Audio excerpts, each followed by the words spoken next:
आज आपके 10th class का आरबीसी जो बोर्ड एग्जाम का जो फर्स्ट पेपर था आपका इंग्लिश का, और इस इंग्लिश के पेपर को लेकर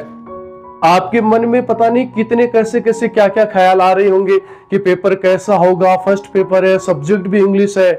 आप सोच रहे हो कि इतना टफ पेपर आएगा, कैसे कर पाएंगे, क्या कर पाएंगे। लेकिन आज के इस पेपर को देखकर मेरे को ऐसा नहीं लग रहा है कि शायद एक नॉर्मल स्टूडेंट है उसको भी ये कोई हार्ड लगा होगा। कुछ ऐसे टॉपिक्स इस पेपर में आपके अंदर आए हैं जो पेपर आपके 7th या 8th क्लास के जो आने वाले थे। फॉर एग्जाम्पल जैसे मैं बात करूं आपके पैराग्राफ राइटिंग की, तो पैराग्राफ राइटिंग में आपको सीधा सा सिंपल सा क्वेश्चन दिया गया है, जैसा आपने शायद इसके बारे में सोचा भी नहीं होगा कि ऐसा भी पैराग्राफ हमारे क्वेश्चन पेपर में पूछ सकते हैं कि माई स्कूल का इसमें आया हुआ है, और ये माई स्कूल का आप 8th 9th 7th तक पढ़ते आए, इसको लिखते आए हैं। तो ऐसा मेरा मानना है कि शायद आज के इस पेपर को देखकर आपके और जो आने वाले जो एग्जाम्स हैं, बोर्ड के एग्जाम्स हैं, उनसे आपका जो डर है वो लगभग शायद खत्म हो गया होगा।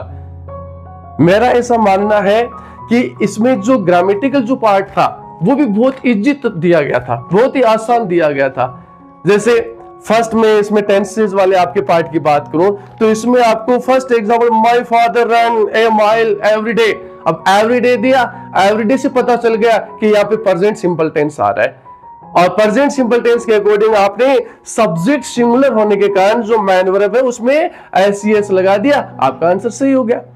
इसी प्रकार से दूसरा इसका विकल्प देखें तो इसमें आपको वाइल देर का एडवर्ब, और वाइल जो एडवर्ब है वो वाइल एडवर्ब आपके पास्ट कंटिन्यूअस टेंस का होता है। पास्ट कंटिन्यूअस टेंस में एक जो आपका जो फ्रेज है वो दिया हुआ भी है कि वाइल के आगे वाला आपको देखो इसमें दे रखा है while I was playing helping my mother in the kitchen, और जो आपको ब्लैंक्स में पूछा गया था वो आपका वर्ब था प्ले, और इसको भी आपको पास्ट कंटिन्यूअस टेंस में ही बनाना था, और जिस बच्चे ने आंसर इसका वॉज प्लेइंग किया है वो आंसर करेक्ट है। इसी प्रकार से नेक्स्ट क्वेश्चन की अगर हम बात करें तो वी गो वर्ब दे रखा है टू जयपुर टुमारो, टुमारो से पहले क्लियर हो गया कि फ्यूचर सिंपल टेंस है।